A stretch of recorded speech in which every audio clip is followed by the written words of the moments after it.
My name is Charles Gordon. Now, I am an American Negro, one of 20 million. I want to show you something of our life here.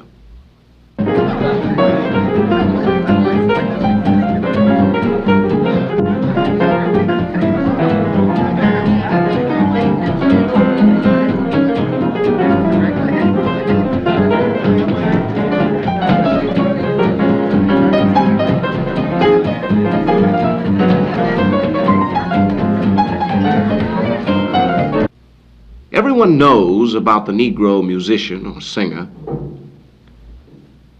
but here is an example of something that perhaps you haven't seen. Here in an operating room in one of New York's hospitals, a man's life is at stake. The surgeons are all Negroes. For many years now, Negro physicians and surgeons have practiced their professions in hospitals throughout our country.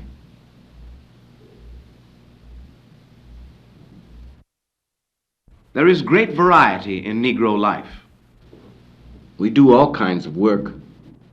We certainly aren't all surgeons. In fact, many of us still do lowly jobs. But let's go out to the part of the country where I come from, the Midwest. Here, many Negroes own their own farms. This farm has been in the family for 3 generations.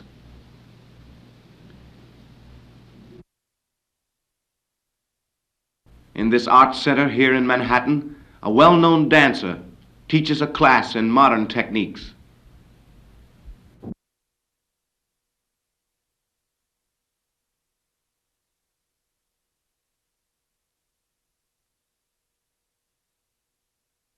Here is a journalist who works for one of the many Negro-owned newspapers. More and more Negroes are becoming salesmen. For instance, this man sells cars. And here's a nursemaid. A bank teller. A draftsman. A machinist. A welder. A diplomat. In a Park Avenue skyscraper, the vice president of a major corporation. To show you how many of us live, I'd like you to meet some friends of mine who live out in Brooklyn. Roll 'em up, and put 'em in the pan. Some like that and some like a coat. Nicky likes it in the pot. 9 days old. This is Walter Beltrop. Sometimes on a Saturday night, if they can get a babysitter, Walter and I take our wives bowling. As you can imagine, Walter's a powerful bowler. He practically throws the ball down to the pin. Walter's wife, Wanzer, used to be a secretary.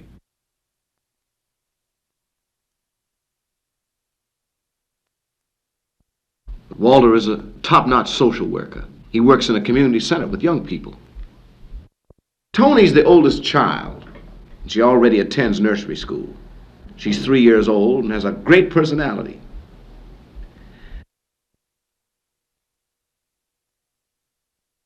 This is Saturday morning. It's the morning that Walter always tries to help out around the house. Many American men like to do a little work around the house. Even I like to wash the dishes now and then. On this morning, Walter's going to help with the breakfast. His specialty is pancakes. Wanzer thinks that Walter's pancakes are a little too crisp, but she tries to humor him. But Tony finds them very tasty. I'd like you to meet another family here in Brooklyn, the Smiths. Marvin Sr. is a parole officer. This is a very festive day, a very special day. Their 2 sons, aged 9 and 7, are excited as they await the arrival of the grandparents. Today is Thanksgiving. Thanksgiving dinner is one of the great American customs. It is a day when families get together. On this day, it just wouldn't be right without a turkey. It's been a long day for Mrs. Smith, who was expecting a third child.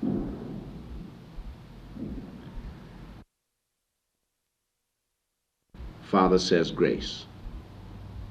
This is the important thing about Thanksgiving: to give thanks for the blessings of the year.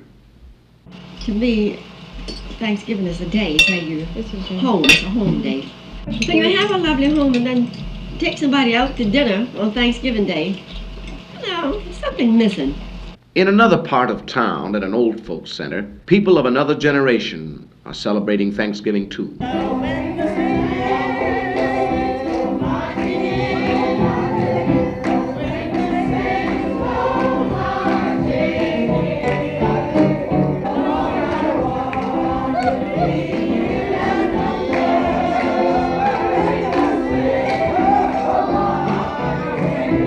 This is Harlem. Harlem has always had the reputation of being a place of music, gaiety, and excitement. But to us, it has another meaning. Here, only Negroes live. How did this come about? The Negro was brought from Africa to be sold into slavery. A century ago, slavery was abolished, but a pattern of segregation took its place. Although there have been significant changes, we are still deprived in many instances of full rights and opportunities. For example, there are hospitals in which the surgeons we saw earlier are not allowed to practice. And in some states, we are still restricted by signs like these. Later in this film, we shall see some of the ways in which the situation is changing. But first, let us ask a cross-section of Negroes how segregation affects their lives. Segregation to the average Negro means being held back. He's looking for progress. He wants to move forward in the American mainstream. Segregation holds him back. I think it's something that's ridiculous. You take the white people in the South that, or not only in the South, anywhere, that refuses to allow a Negro man or a Negro woman to sit in a restaurant or to ride next to them in a bus or a train or anything, and then on the other hand turns around and wants a colored woman to come into their home and cook their food and serve them their dinner after having our hands all in their food. I think somebody's got to be crazy there. Up to this present time, it hasn't affected me at all. As far as my work and my social activities, up until this present time, I can say it hasn't affected me. In order to understand how any Negro feels under segregation, you have to realize that from the time of infancy, he has it pounded into him that he's not as good as other people. There are things he cannot do. Don't do this, you can't do this, you can't do the other. It builds into a man a feeling of inferiority, a feeling of frustration, a feeling of resentment. So much bitterness built up in a person and resentment when you know that you're being segregated against simply because you're black and there's nothing that you can do about it. There is something you're trying to do about it. These students are typical of many throughout the country, both Negro and white, who have been effective in breaking the barriers of segregation. Sense the confidence and dedication of these young people as they discuss their plans. Talking about was the possibility of spending your Christmas in jail. I think the most beautiful thing that we could do would be to stage a mass sit-in or some type of demonstration. And if they did not serve us, to remain until they served us. If arrested, to go in jail and refuse bail. That's what I think will have a much larger impact than just mere arrest. I'd like to hear your comments on it and see exactly what you think and how you feel about it. Tommy? We've been getting public sympathy, but not enough by just going in and coming out. And if we decide to spend Christmas in jail, then I'll go. That's all. How many people would actually feel committed enough right now that if it came to this, they would spend their time in jail over the Christmas holidays. Through the years, Negroes have always protested against segregation. But what you see here is an example of a new spirit. In 1956, Negroes in Montgomery, Alabama had come to the end of their patience with segregation. They refused any longer to sit in the back of buses, and in silent protest chose to walk until all public transportation was desegregated. By this simple act, they seized the imagination of millions of Americans. The man who came to symbolize this movement and to give it a philosophy was the Reverend Martin Luther King. He preached nonviolence as the means for Negroes to attain their rights. These were the principles of Mahatma Gandhi. Nonviolence proved successful, and the buses of Montgomery were desegregated. One of the most dramatic applications of the principles of nonviolence came with the Freedom Rides. These were organized by the Congress of Racial Equality, whose members, both Negro and white, determined to challenge the practice of providing separate facilities for Negro and white travelers in the South. From all over the country, mixed groups traveling by bus entered the South. They entered segregated waiting rooms and restaurants in many southern cities.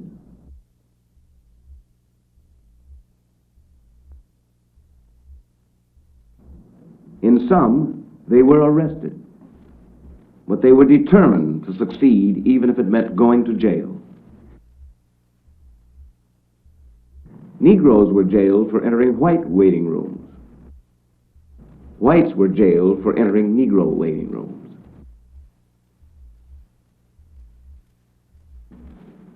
Over 300 Freedom Riders went to jail. Nearly half of those were white. Nearly half were women. Once again, the principles of nonviolence proved their effectiveness. For an evaluation of the Freedom Rides, we asked James Farmer, National Director of the Congress of Racial Equality. Rarely in American history has anything been so successful as the Freedom Riders in the attack upon segregation. Before the Freedom Rides began, most of the bus terminals were segregated, especially in the Deep South. But as a result of the Freedom Rides, the Interstate Commerce Commission issued a ruling which went into effect on November 1st, ordering that all the segregation signs must come down in the terminals and that in their place must be posted desegregation signs. How is it that these events had not taken place earlier? We asked Roy Wilkins, Executive Secretary of the National Association for the Advancement of Colored People. Well, of course, for many years, the Constitution and the Bill of Rights and the declarations therein were on the side of minorities and individual freedom, but the enforcement of the law was not. However, over the years, the Supreme Court has handed down a number of decisions in voting rights, in matter of service on juries, in housing, and in education, which have given the federal government the power to proceed. Now, these decisions were won largely, but not exclusively, by NAACP attorneys. With the legal framework now firmly in hand, the federal government is free to proceed and act to enforce the rights of its citizens. Shortly after the war, President Truman ordered segregation to be ended in the armed forces. However, because of the nature of our Constitution, the President cannot just do away with segregation by a stroke of the pen, but through the actions of the federal government, state governments, organizations, and individuals, progress has been made in a number of areas. Let's have a look at three of these: voting, housing, and education. First, voting. Here is Robert Kennedy, the Attorney General, speaking to the press on this question.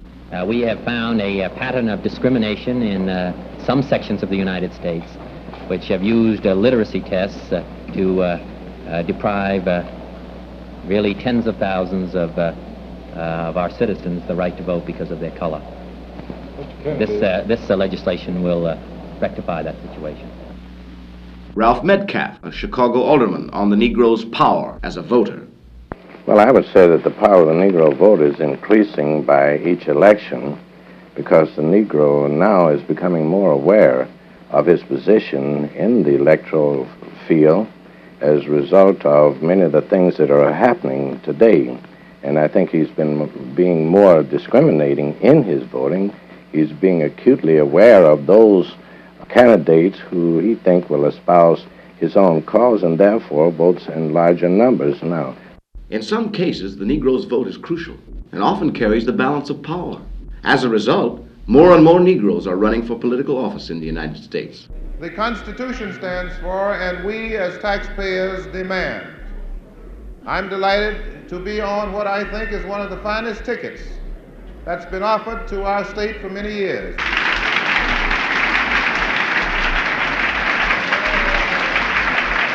Progress in voting has been reflected in other areas. Let's take a look at housing. In this Chicago suburb, Negroes and whites live side by side. But for many Negroes, housing remains a problem.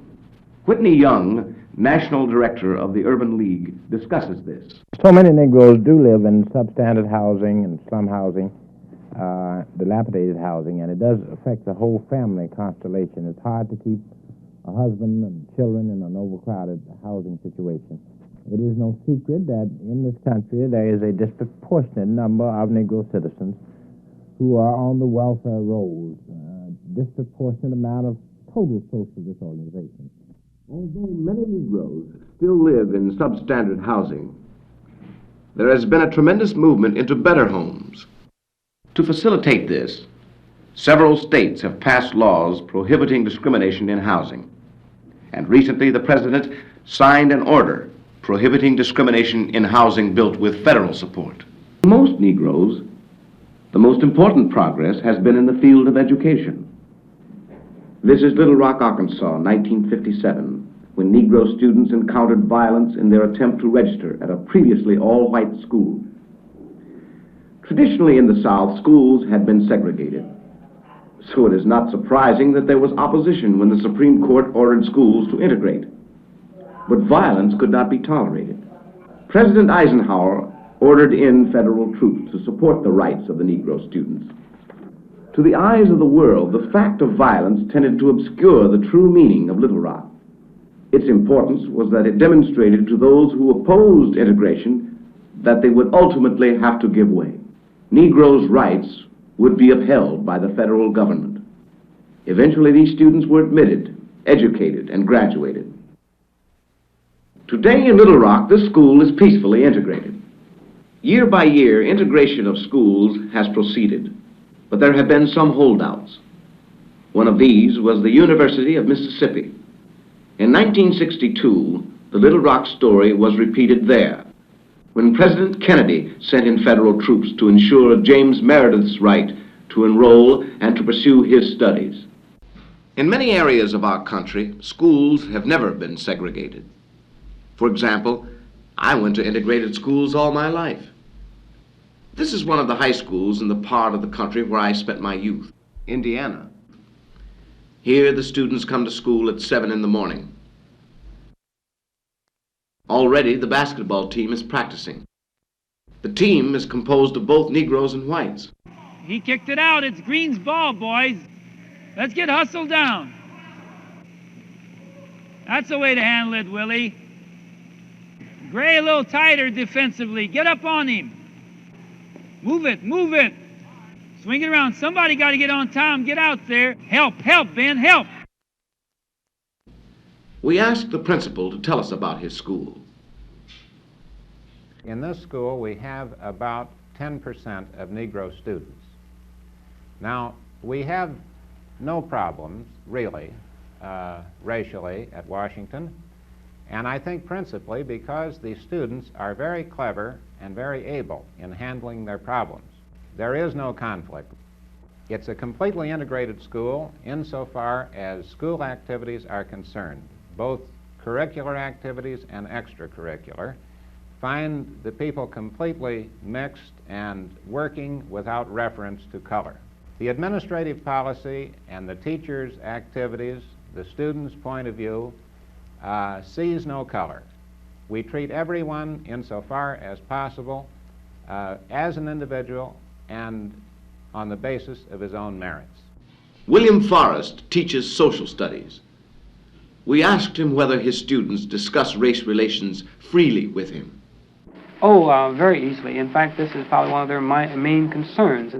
Many times they see something in the paper or in a magazine, they always ask me, well, how do you feel about this? And what's your impression? And what are the real circumstances behind these situations? Sometimes we step on a few toes, and I think we have to. Some basic beliefs and concepts that probably mom or dad or a grandparent had. And perhaps they even believe this themselves until they get involved in a situation where the facts are put forth and they can realize for themselves that perhaps mom and dad have been wrong. I think this is a really true building step toward better race relationships.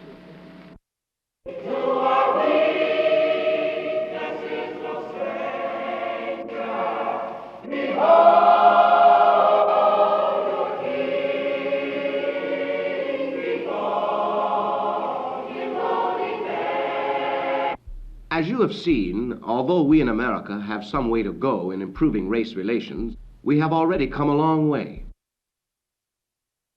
How do we Negroes feel about ourselves and our country? I think that much of the change in the Negro's feeling about himself has been brought about as a result of the newly developed countries of Africa. I think that many of us are very proud now of our African heritage. I think black has come to be something that we're all quite proud of. I stay in America because this is the only country that I know. It's the country that I have fought in wars to defend because its principles I believe, and because it provides me the opportunity to fight for the things I believe in. The vast majority of Negroes feel this way, that there is nothing wrong with the United States or our democracy that we can't correct. There is always that hope, that strong feeling that we can correct the situation if we can pull a few of these knuckleheads together and bump their heads and make them understand that this is what was meant as the American ideal. This is my home, and though in many instances it has caused me pain, I am first of all an American. I think that there are many indications of extreme tension which produce hostility. The Meredith case at the University of Mississippi is probably the best example of this. It's been a long time since we've had anything that was this violent, this upsetting. But I think that this is because, on the whole, things are improving, but moreover, everybody knows that things have to improve. By and large, the 20 million Negroes in the United States work and play just as any other American does.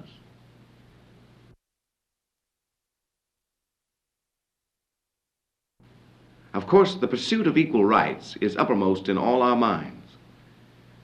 We know that the responsibility of being an American is part of that pursuit. But in terms of everyday living, what we basically enjoy is pretty much what every American enjoys.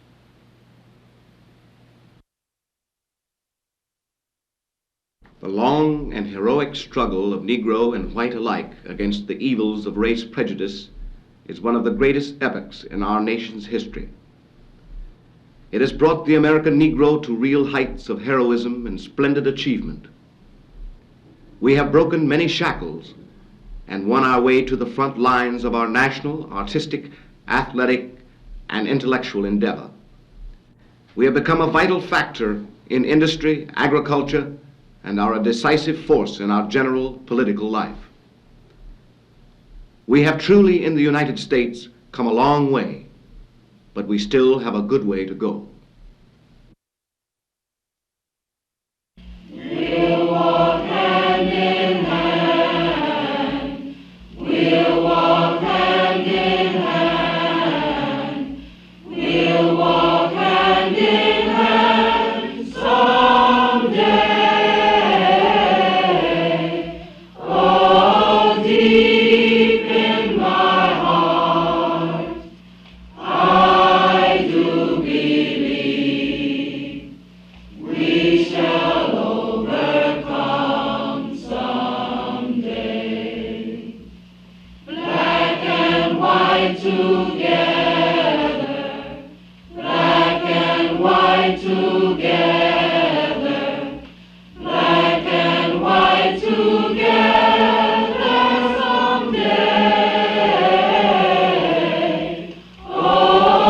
free.